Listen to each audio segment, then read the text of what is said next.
paartii fi gaaddisni saba Oromoo waboon tarkaanfii guggubduu waraana bilisiginnaa irratti fudhatu jabeessee itti fufuun diina du'aa fi madoon adabaa jira. Irree fi gaachanni uummata Oromoo waboon godina lixa shaggar keessatti diina du'aa fi madoon adabuu beeksisee qaqqaaliiwwan ilmaan sabaa lola birgeedii bakakkaa fi murtoo guutoo amajjii 11/2023 hanga amajjii 12/2023 godina lixa shaggar aanaa danuu gandoota garaagaraa keessatti waraana weerartuu bilisiginnaa irratti fudhateen humna diinaa ajajaa 3,000 fi humna addaa saajin 3 hoogganamu akka baalaa harcaaseera. Humna weerartuu ajajaa 4,000 hoogganamu haliillaa laaleessaa irratti raawwateen barbadeesseera. Kana malees lola kana irratti loltoota bilisiginnaa ajajaa dhibbaa ajajaa 1,000 fi miseensota waraanaa dabalatee loltootni 19 harkaan qabee jira. Tarkaanfii gooticha waraana bilisummaa Oromoo birgeediin murtoo guutoo fi bakakkaa godina lixa shaggar aanaa danuu keessatti fudhataniin bireenii 10 snaayiparii 3 qawwee ekeemmii 250 hidhannoo rasaasaa dishqaa rasaasa bireenii rasaasa ekeemmii fi boombii dugdaa diina irraa hiikuun dantaa qabsoo bilisummaa Oromoof galii taasisanii jiru. Dhaggeeffattoota keenya qophii sagalee waraana bilisummaa Oromoo har'aaf qindeeffanne kanneen turanii waan hordoftaniif galatooma. Gabroonfataan fufaa bilisummaan dhiigaan dhufa. Lolli hanga bilisummaa itti fufaa injifannoon uummata Oromoof.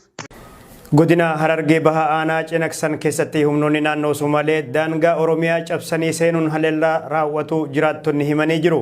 Humni addaa poolisii Oromiyaa hedduun naannichatti bobbaafaman ammoo humnoota naannoo Somaalee seeran ala daangaa Oromiyaa keessa seenan irratti tarkaanfii fudhatuun if duuba deebisuu jiraattota keessaa namni dubbise tokko BBS'tti himanii jiru. Lola guyyaa irraa bakka biyyoo jedhamtutti gaggeeffame lubbuun nama tokko kan dabre yeroo ta'u kanneen biraa 11 madaa'uu jiraatan aanaa Cinaqsan tokko BBS'tti himee jira. Akka namni kun jedhutti mootummaan naannoo Somaalee humnoota isaa gara daangaa Oromiyaa aanaa Cinaqsanitti bobbaasuun haleellaa kana raawwate. Kaayyoon haleellaa kana babal'ifannaa lafaatii kan jedhu jiraatan kunis piroojeektii bishaanii hojjetamaa jiru irratti wal dhibdeen erga dhalateen booda kan cimee jira. Godina Harargee Bahaa Aanaa Cinaqsan araddoota amma lolli irra deemaa jiru kanneen akka qobboo biiqaa diida waalleetti araddoota kun hedduu miidhamaa jira. Hanga ammaa lolli namoota maduun deemaatuma jira gara hospitaala fayyaa Aanaa Cinaqsanitti. Eenyu kan haleellaa kana raawwate? Mootummaa naannoo Somaaleeti. Yoomii kaasatti haleellaan kun? Hanga guyyaa sadiitu namni dhumaa jira. Mootummaan naannoo Somaalee waraana isaa gara Cinaqsan daangaa Cinaqsan irra bihee hanga amma biyyoo lolli odeeffamaa jira. Deemaa jira. Amma kun madoo nama 10 amma ambalaasiin fiddee jirti. Maal kaayyoon lola kana sababni lola kana fide maali? Sababni lola kana fide iddoo piroojeektii tokko irratti wal lolaa jiru. Piroojeektichi kan maali? Maal duratti hojjetamaa jira? Piroojeektiin bishaan guddaa hidhamaa jira. Bileen Afuriik waan kannamee irratti bakka federaala. Bakki piroojeektichi itti gaggeeffamaa jiru naannoo Somaaliitti moo Oromiyaa jalatti argama silaa? Oromiyaa jalatti argama bakka waan lafatan babal'ifannaa lafaatiif deeman. Amma humnoota Somaalee dura dhaabbatanii lolaa jiran jettu yookaan ammoo haleellaa kana humni firraa ittisaa jiru ummatuma hidhate moo yookaan ammoo ummata nagayaati moo humnoota caasaa bulchiinsaa naannoo Oromiyaatu dura dhaabbataa jira? Meenatti humnoota achitti wal dura dhaabbataa jiran wal lolaa jiran. Amma duraan humna hawaasummaa dura jira ammoo dabalatee caasaan mootummaa naannoo Oromiyaatis amma deeggarsa taasisee fi gara daangaa jiratti amma imalaa jira. Nama duraan lola gandummaa ture ammoo gara naannootti deemaa jira. Mee haga ammatti lola guyyoota 3 adeemsifamaa jira jette kanaan namni du'e lakkoofsi isaanii adda bahee kan madaa'e kan 11 jettu san malee mee wanni addaa nutti himtu jira namoota ajjeefamaniif kan madaa'an adda babaaste?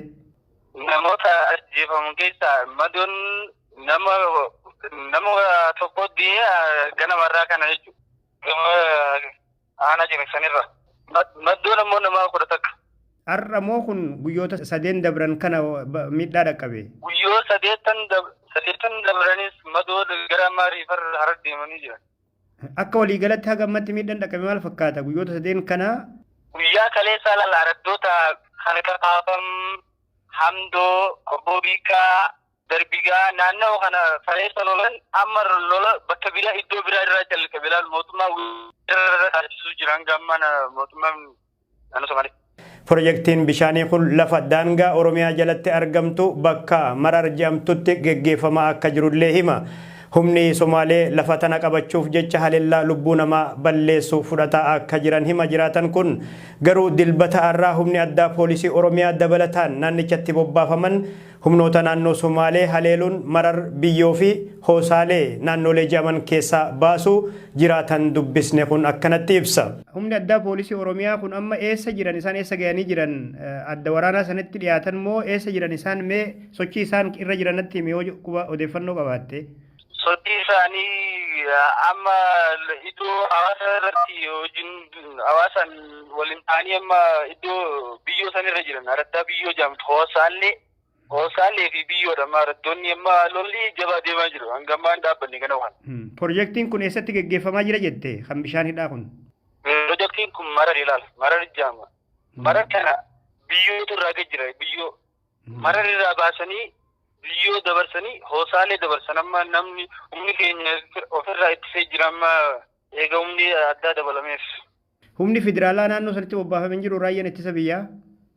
Humni federaalaa tokko mootummaan qaamni mootummaa kan bichuutti hirmaatiin jiru hawaasa nagaatti dhumu jira. Hidhattoonni naannoo Somaalee baha Oromiyaa aanaa Cinaksan baadiyyaa naannichaa keessatti lammiilee nagaa irratti haleellaa raawwatuun kun isa duraatii miti. Bara EPRDF biyya bulchaa ture humni addaa naannoo Somaalee fi milishoonni hedduun Oromoota irratti haleellaa raawwatuun lubbuu namaaf qabeenyas balleessaa akka turan ni yaadatama. Gama biraatiin humni addaa poolisii Oromiyaaf raayyaan ittisa biyyaa Tulluu Guuleet keessatti bobbaafaman ummata nagaa irratti duguggaa sanyii raawwatanii jiru jedhu dhalattoonni Somaalee marsaalee hawaasummaa irratti mootummaan federaalaaf kan naannolee Oromiyaaf Somaalee rakkoo nageenya daangaa irratti mudate kanarratti ibsa laatan hin qaban.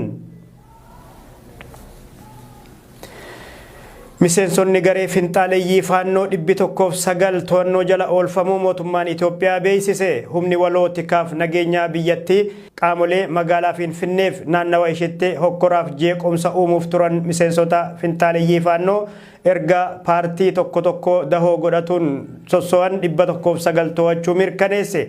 Akka ibsi humna waloo kun jedhutti namoonni to'annoo jala oolfaman kanneen waraqaa eenyummaa sobaa qabachuu fi kallattii gaaffiilee manneen barnootaa ka'an tokko maysuun kaayyoo badiinsaaf fayyadamuun ummata magaalattii sabaan walitti buusuu fi hokkoraaf jeequmsa uumuuf turanii jira. Finxaaleeyyiin Amaaraa erga dhiheenya kana as manneen barnootaa magaalaa Finfinnee keessatti faaruu alaabaa naannoo Oromiyaa faarfatan mormuu bira taranii barattoota irrattis miidhaa geessisanii jiru. Finxaaleeyyiin gurmaa'an kanneen alaabaa buusanii qabeenya mancaasaa akka turan aangawoonni magaalaa Finfinnee ibsaa turuun ni yaadatama. Miseensonni finxaaleeyyii Amaaraa faannoo amma magaalaa Finfinnee keessatti haleellaa raawwatuuf turan kanneen meeshaalee waraanaa fi uffata danbii humnoota nageenyaa qopheeffatanii akka turan illee gabaafamee jira.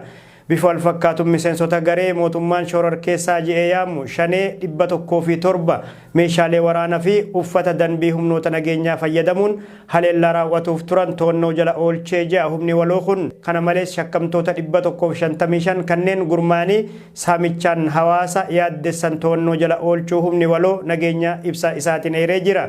Qindoomina ummata waliin godhameen shakkamtoota 371 meeshaalee haleellaa itti raawwatan qopheeffatan waliin to'achuu isaa akkasuma kanneen to'ataman kanneen qoratamaa jiru jedha ibsi kun. Mootummaan Itoophiyaa sababa osoon ibsin ministeerota 4 aangorraa mulquun isaa gaaffiilee garaagaraa kaasaa jira. Ministeerri albuudaa fi paatrooliyeemii obbo Taakkalaa Uumaa, ministeerri qonnaa obbo Umar Hussein, ministeerri geejjibaa fi loojistikii aadde Daagmaawit Mogosii fi itti gaafatamaa waajjira muummee ministeeraa kan ta'an obbo Tafarii Fikiree aangorraa geggeeffamanii jiru. Manni maree ministeerotaa namoota umriin isaanii yeroo biyya tajaajiluu keessa jiru kana maaliif aangorraa akka geggeessa ifan goone geggeeffamuu ministeerotaa kana ilaalchisuun namoonni baay'een yaadota garaagaraa marsaalee hawaasummaa irratti barreessaa jiru.